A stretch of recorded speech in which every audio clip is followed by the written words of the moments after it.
পারি নাই, নিজের দিকে দেখতে পারি নাই। জনগণ দেশের জন্য সংগ্রাম করেছি। আজকের এই ছাত্র জনতা এই বিজয়ের অর্থনায়ক। এই প্রতিবাদ বিরোধী আন্দোলনে যারা আত্মহুতি দিয়েছেন, যারা শহীদ হয়েছেন, যারা কারাগারে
বাংলাদেশ বিনির্মাণ করবে।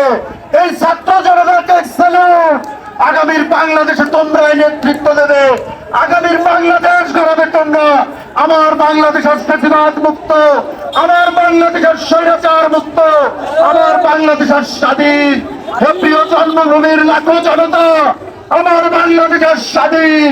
আমরা দীর্ঘদিন থেকে সংগ্রাম করেছি। আমাদের অনেকের মায়ের বুক খালি হয়েছে, আমরা বাড়িতে ঘুমাতে পারি নাই।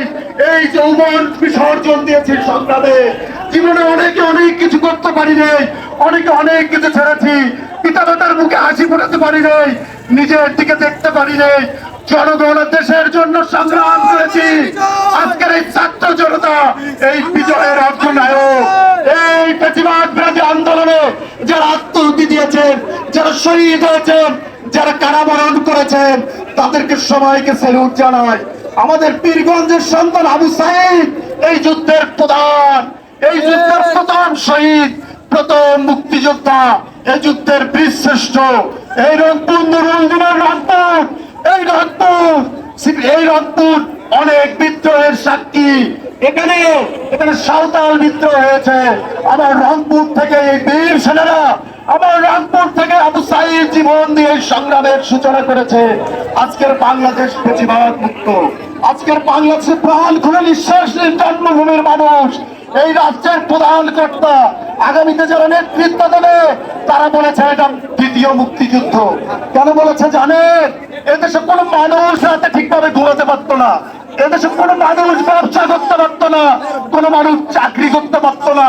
এই খুনি হাসিনা আর তার দোসররা গ্রাম গঞ্জ পাড়া মহল্লা সমস্ত জায়গা দখল করে আমাদেরকে জিম্মি করে, আমাদেরকে অস্ত্রের মুখে রেখে, ভয় দেখে, ভীতি দেখে এরা শাসন করতো। আজকে লক্ষ লক্ষ ছাত্র জনতা